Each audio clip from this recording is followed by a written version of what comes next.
Lectura del Santo Evangelio según San Mateo.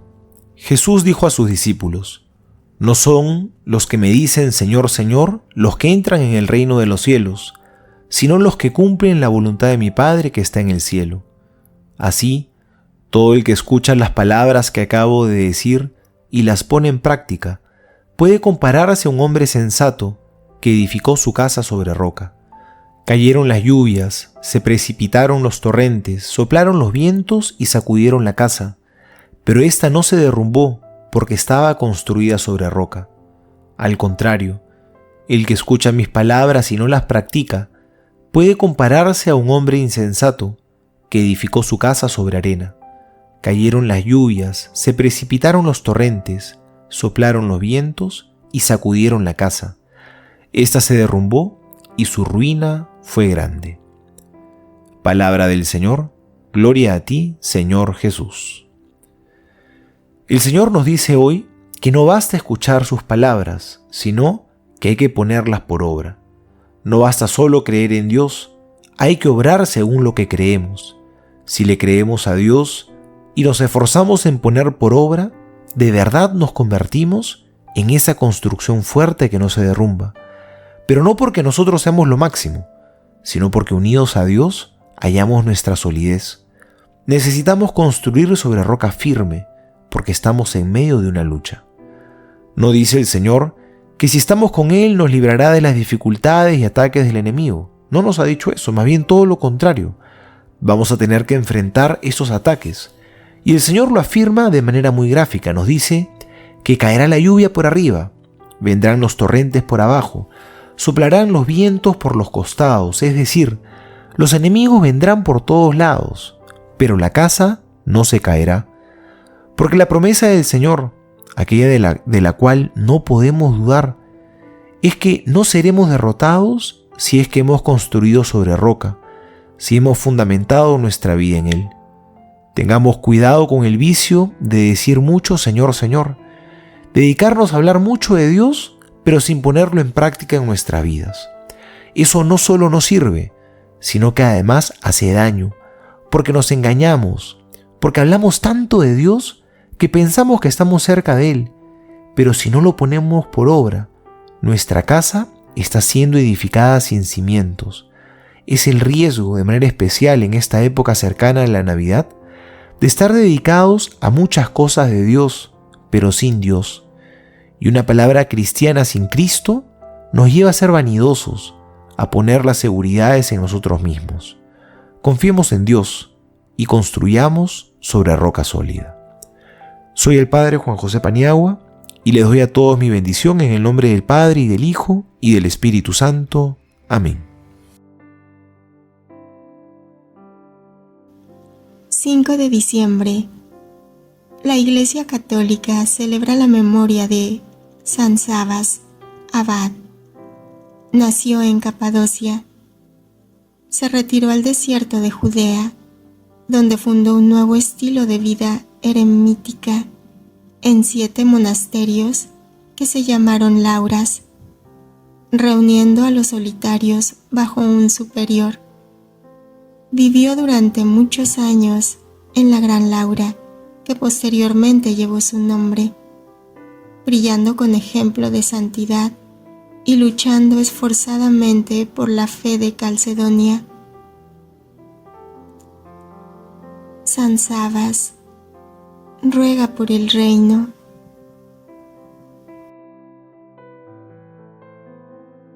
Comentarios y meditaciones desde la tradición de la Iglesia. San Agustín, Sermón 2.25. Debemos cuidar de no ser engañados en el nombre de Cristo por los herejes, o por los que lo entienden mal, o por los que aman el mundo, y por ello dicen: no todo el que me dice Señor, Señor. Pero veamos cómo puede concordar con esta sentencia aquella otra del apóstol: ninguno puede decir Señor Jesús si no lo dice inspirado por el Espíritu Santo. No podemos decir que aquellos que no entran en el reino de los cielos tienen el Espíritu Santo, pero el apóstol puso propiamente esta palabra. Dice, para dar a conocer la voluntad y el entendimiento del que habla. Habla con propiedad aquel que manifiesta su voluntad y su pensamiento por medio de la voz. El Señor puso aquí en general la palabra decir. Parece que también dice aquel que ni quiere ni entiende lo que dice. No creamos que pertenece a aquellos frutos de que había hablado antes, si alguno dice a nuestro Señor, Señor, Señor, y que por ello nos parezca que es árbol bueno, sino que aquellos frutos son cumplir el designio de Dios. Por ello sigue, sino el que hace la voluntad de mi Padre. Cuando la lluvia se pone como significando algún mal, se toma por la superstición nebulosa. Los rumores de los hombres se comparan a los vientos, el río a las concupiscencias de la carne, como que corren por la tierra.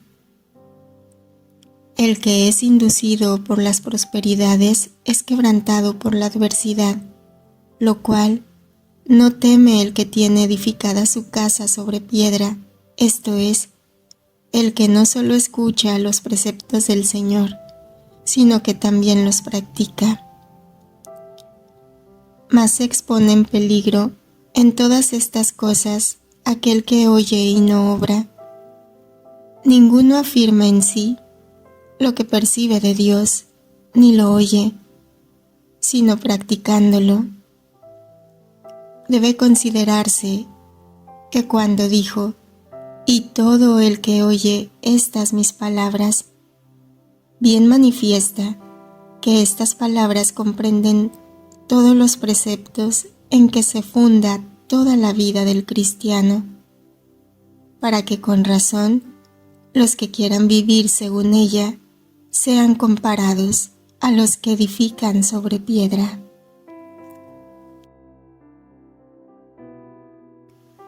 Mateo 7:21, 24-27. El que hace la voluntad del Padre entrará en el reino de los cielos. No basta clamar a Dios en las circunstancias difíciles y ante problemas angustiosos. Además de eso, es preciso cumplir la voluntad del Padre Celestial. Por otra parte, los carismas de profecía, exorcismos y milagros son ciertamente dones de Dios para construir el reino, pero no constituyen la llave para entrar en él. ¿Cuál será la clave auténtica? Hacer la voluntad de Dios. El que haga la voluntad de mi Padre Celestial es entrar en el reino de los cielos. El texto evangélico insinúa que, a pesar del ejercicio de los carismas, alguno podría ser sujeto de reprobación.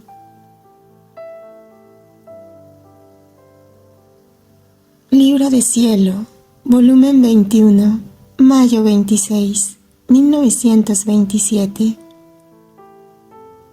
En la redención allané todo, y como el todo lo hice para que el hombre fuese redimido, así hice todo para que fuese quitada esta suspensión, que la criatura pudiese entrar en el reino del fiat divino, dando primero lugar a la redención y con el andar del tiempo dar lugar a mi voluntad. Así que para un reino, para una obra, lo difícil es hacerlo, pero cuando está hecho, el conocerlo se vuelve fácil. Mucho más que tu Jesús no carece de potencia, de querer hacer o no hacer una obra. Puedo no quererlo, pero de potencia jamás. Yo dispondré de tal modo las cosas, las circunstancias, las criaturas, los eventos, que volveré fácil que mi voluntad sea conocida. Entrar en el reino haciendo la voluntad de Dios. Volumen 34, mayo 31, 1936. Mi humanidad resucitada asegura el reino a mi voluntad sobre la tierra. Fue mi único acto lleno de triunfo y de victoria, y esto me convenía, porque no quería partir para el cielo si primero no daba todas las ayudas a las criaturas para hacerlas entrar en el reino de mi querer, y toda la gloria, el honor, el triunfo a mi fiat supremo, para hacerlo dominar y reinar.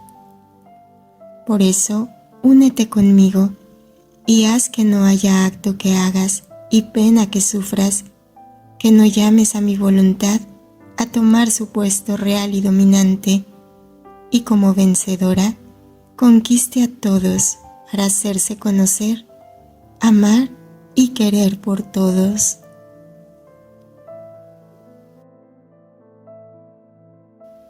Volumen 35, octubre 31, 1937. Por eso, nuestro amor se impone sobre nosotros, para hacernos dar lo que somos, también para honrarnos a nosotros mismos y por honor de nuestra voluntad obrante. Nuestro amor llega a tales pretextos y delirios de amor que no quiere que jamás terminemos de dar, y nos pone delante nuestra inmensidad que no termina, nuestra potencia que todo puede dar, nuestra sabiduría que todo puede disponer. Estos actos son actos divinos y pueden formar el pasaporte a las demás criaturas para hacerlas entrar en el reino de nuestro querer. Estos actos darán hijos a nuestro reino. Así que, por cuantos más actos sean hechos en él, tanto más será poblado, y todo el bien redundará en aquellos que han sido los primeros en dar vida a mi voluntad en sus actos. Ahora, tú debes saber que los primeros pasaportes fueron formados por mí y por mi Madre Celestial a los primeros hijos de mi querer, los cuales contienen mi firma escrita con mi sangre y con los dolores de la Virgen Santísima. En todos los demás pasaportes también corre mi firma, de otra manera no serían reconocidos. Por eso, quien vive en mi querer tiene por principio mi vida, por latido mi amor, por dote mis obras y pasos, por palabra mi misma voluntad. Me siento a mí mismo en ella, y oh, cómo la amo, y me siento correspondido con mi mismo amor.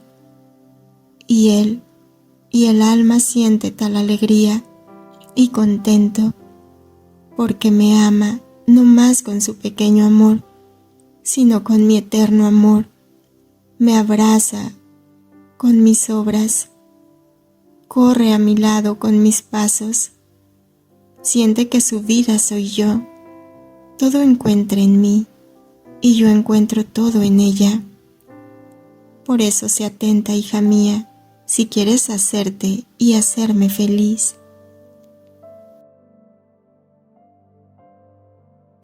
Edificar sobre roca.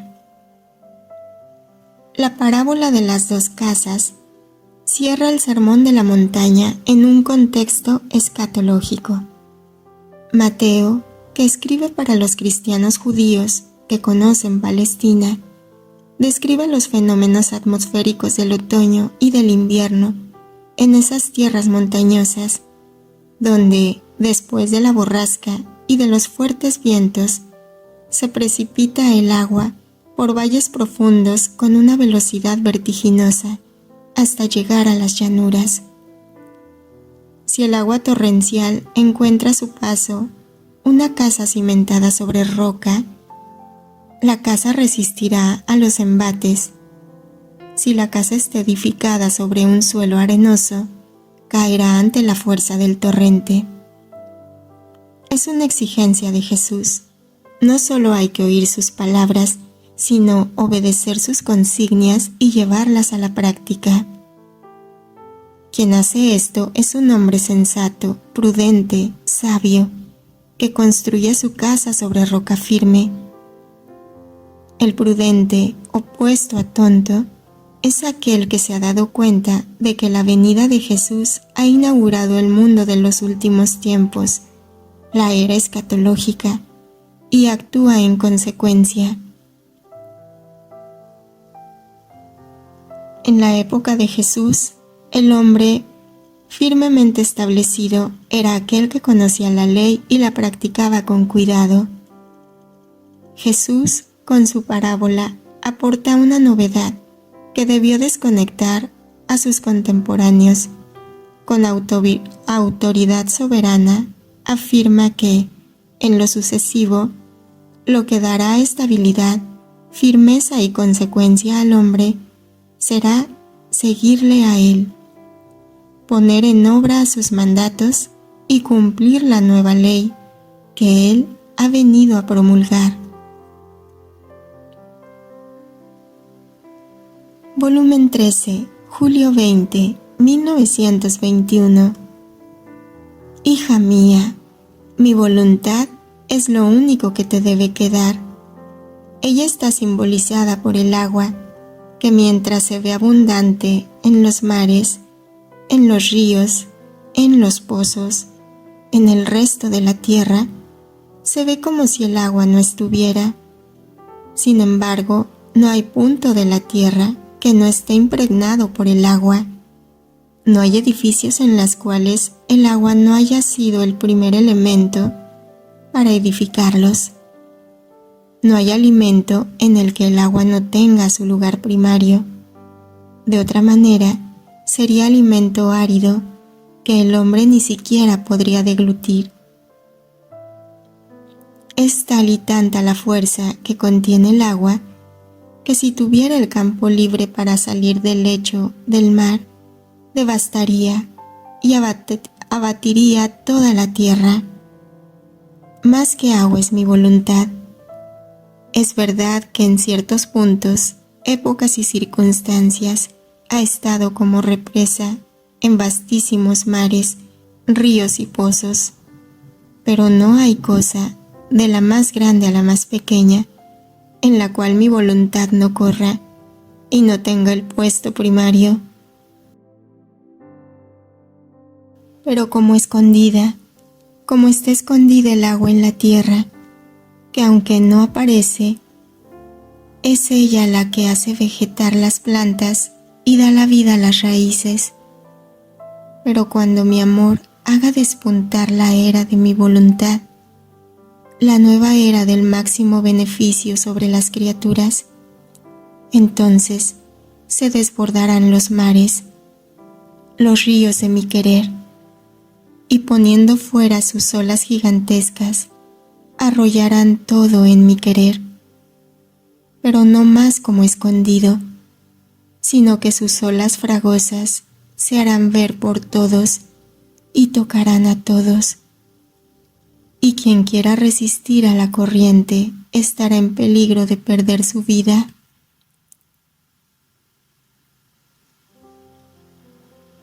Volumen 24, abril 30, 1928.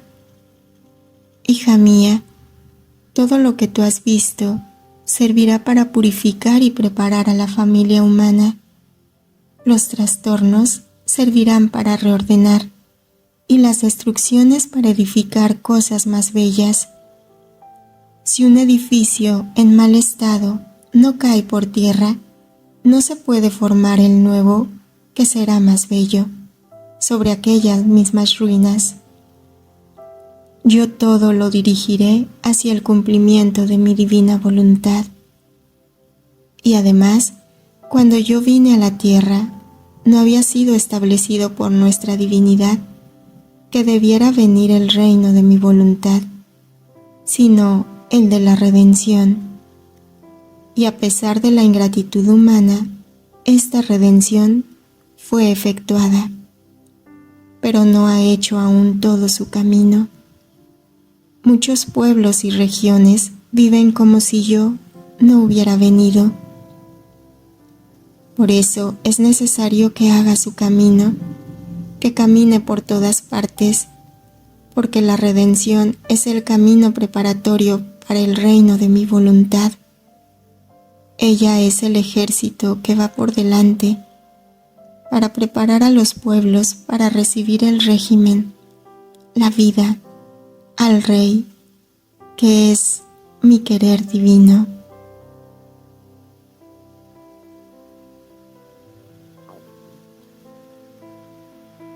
La escucha atenta. Volumen 5, octubre 29, 1903. Entonces yo, encontrándome fuera de mí misma, veía al confesor y le decía lo que el bendito Jesús me había dicho. Le preguntaba si estaba en lo correcto y me decía, sí, no solo esto, sino que añadía que se conocía bien el hablar divino, porque cuando habla Dios y el alma lo relata, el que escucha no solo ve la verdad de las palabras, sino que siente en su interior una emoción que solo el Espíritu Divino posee.